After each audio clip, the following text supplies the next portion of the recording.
भक्ति सहित जिन दर्श नहीं, पूजा करते हर्ष नहीं। भक्ति सहित जिन दर्श नहीं, पूजा करते हर्ष नहीं। उनका नर भव निष्फल है, उनका नर भव निष्फल है। इस पर भव उत्कर्ष नहीं, उनका नर भव निष्फल है। इस पर भव उत्कर्ष नहीं। उनका गृह आश्रम हो, उनका गृह आश्रम धिक धिक कहलाए रे। जीवन है पानी की बूंद, कब मिट जाए रे। जीवन है पानी की बूंद, कब मिट जाए रे। हानि अनहानि हो, हानि अनहानि कब क्या घट जाए रे।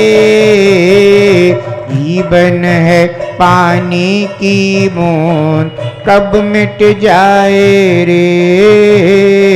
जीवन है पानी की बूंद, कब मिट जाए रे। जीवन है पानी की बूंद, कब मिट जाए रे। जयदु जिनागम पंथो, जिनागम पंथ। तीर्थंकर भगवंत की दिव्य ध्वनि जिन श्रुत है, जिनागम है। जिनागम में वर्णित आत्मकल्याणकारी मार्ग, आत्महितकारी पंथ जिनागम पंथ है।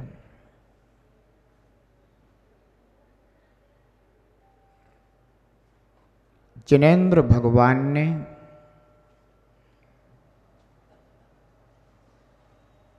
जीव की योग्यतानुसार दो प्रकार का पंथ बताया। एक तो श्रवण पंथ और दूसरा श्रावक पंथ। आत्मा अपने में अपनी उपादान शक्ति को लिए हुए है, परंतु यह जीव अपने उपादान की योग्यता को जानता नहीं है, समझता नहीं है, श्रद्धा नहीं लाता। जब तक सम्यक निमित्त जीव को प्राप्त नहीं होते, तब तक सम्यक पंथ, जिनागम पंथ, शिव पंथ, रत्नत्रय पंथ की जीव को महिमा नहीं आती।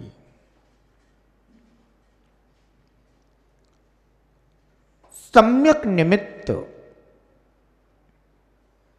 उपादान को जगा देते हैं। सम्यक निमित्त उपादान को प्रेरित करते हैं।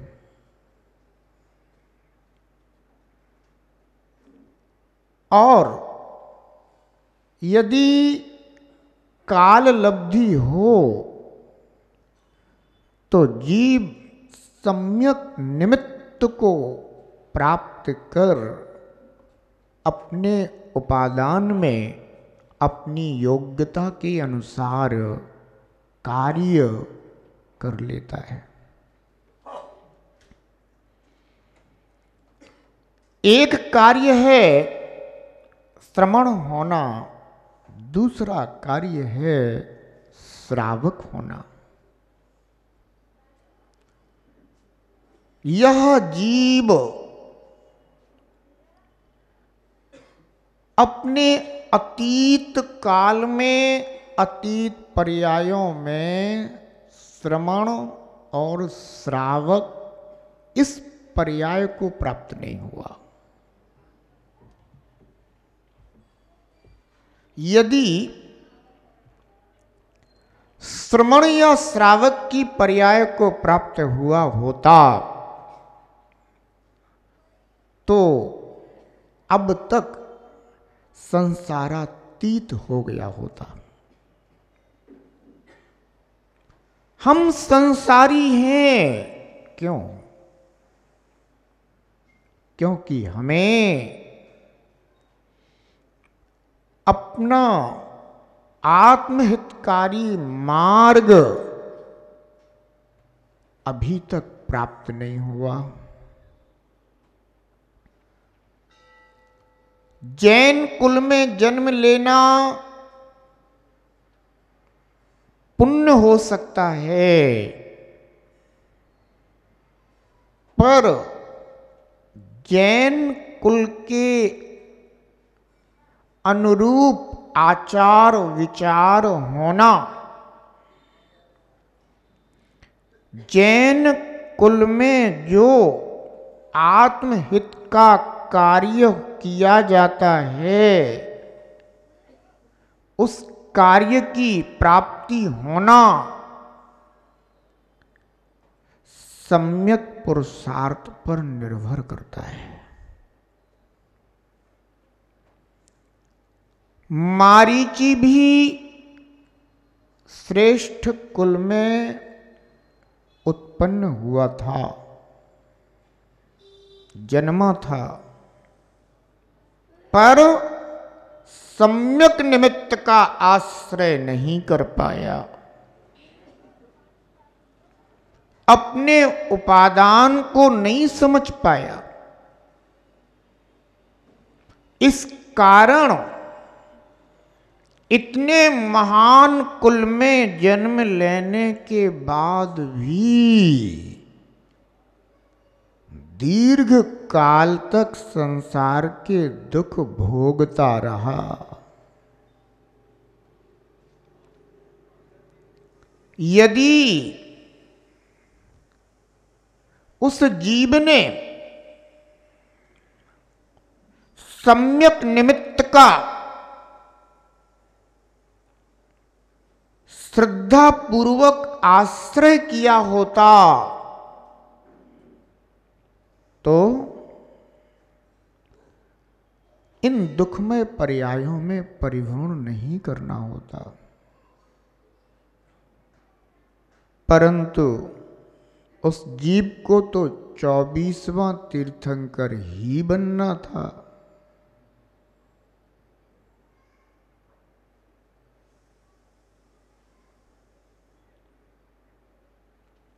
हमें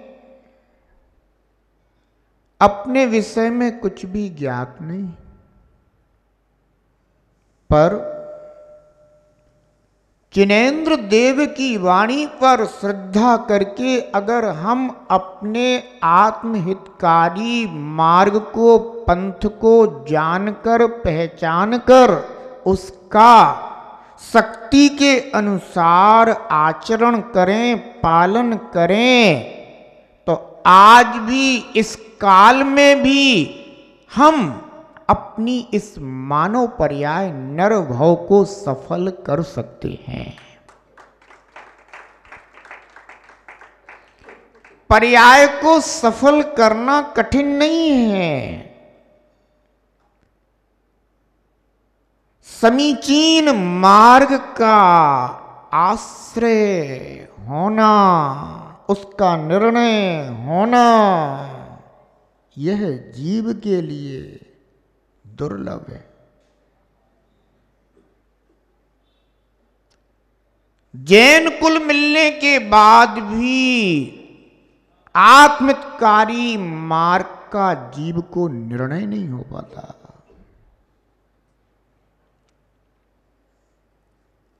भोगाकांक्षी जीव यह सोचता है कि हमारा सुख भोगों में है। लोभी जीव यह विचार करता है कि हमारा सुख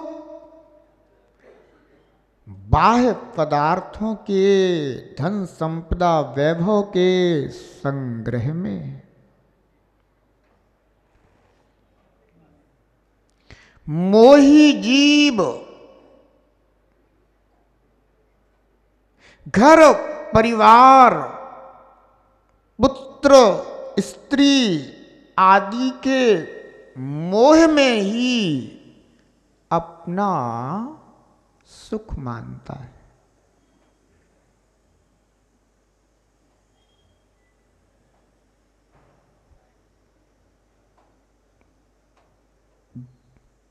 इस जीव को अभी समीचीन मार्ग का निर्णय नहीं, हितकारी मार्ग का, सुखकारी मार्ग का निर्णय नहीं। इस कारण वह जो अपनी अतीत पर्यायों का संस्कार है, उसी संस्कार को अनुभव करता हुआ अपनी पर्याय को नष्ट कर देता है। बहुत विरले जीव होते हैं जिन्हें अपना आत्महित कर्तव्य समझ आता है।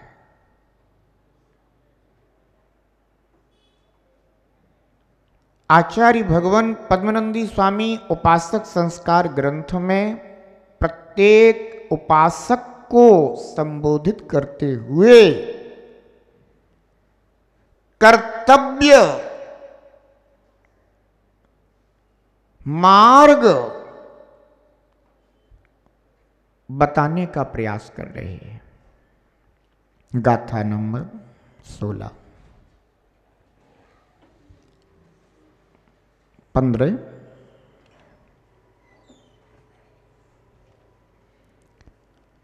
ये जिनेन्द्रं न पश्यन्ति पूजयन्ति स्तुवन्ति न निष्फलं जीवितं तेषां तेषां धिक्चा गृहाश्रमम्।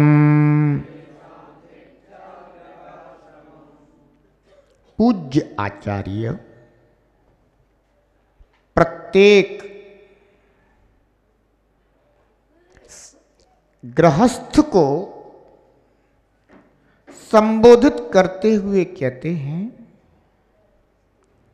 कि ये जनेन्द्रम न पश्यन्ति, जो मनुष्य जिनेन्द्र भगवान को भक्ति पूर्वक नहीं देखते, अर्थात जो जिनेन्द्र भगवान का भक्ति पूर्वक दर्शन नहीं करते, पूजयंती स्तुवंती न, और जो जिनेन्द्र भगवान की भक्ति पूर्वक पूजा नहीं करते और जो जिनेन्द्र भगवान की भक्ति पूर्वक स्तुति नहीं करते,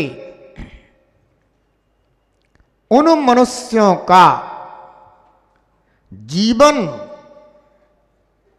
संसार में निष्फल है। तेषां धिक्चा गृहाश्रमम्, उनके गृहस्थ आश्रम के लिए भी धिक्कार है।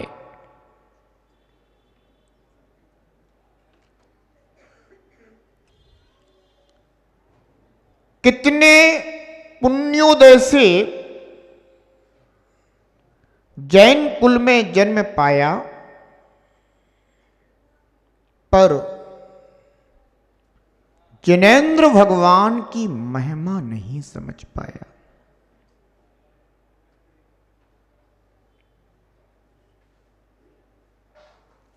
इस जगत को कल्याण का पथ बताने वाले एकमात्र जिनेंद्र देव हैं। जब तक जिनेंद्र देव रूपी सूर्य उदित नहीं हुआ तब तक इस जगत में मोह, काम, क्रोध, लोभ, तृष्णा, अज्ञान रूप अंधकार ही व्याप्त हो रहा था। पुण्यात्मा जीव तो पैदा हो रहे थे, लेकिन अंधकार में जीवन जी करके इसी संसार में जन्म मरण को प्राप्त हो रहे थे। किसी को ज्ञात ही नहीं था कि मनुष्य जीवन प्राप्त करने के बाद कोई आत्महितकारी मार्ग भी होता है। बड़े बड़े राजा महाराजा पुण्यात्मा जीव भी जन्म पाए, उन्होंने भी जन्म लिया, पर भोगमय जीवन व्यतीत करते हुए अंत में मृत्यु को प्राप्त हुए। जब प्रथम जिनेंद्र आदिनाथ भगवान रूपी सूर्य का उदय हुआ तो तीनों लोकों के जीवों के लिए सुख की अनुभूति हुई, शांति का अनुभव हुआ। और जब उन्होंने इस जगत को स्वज्ञान से स्वयं बुद्ध प्रभु समीचीन मार्ग को स्वयं में अनुभव करते हुए रत्नत्रय मार्ग पर निर्ग्रंथ दीक्षा लेकर आगे बढ़े, तब महान महान पुरुषों को ज्ञात हुआ कि ये आत्म कल्याणकारी मार्ग है, यह आत्महितकारी मुद्रा है,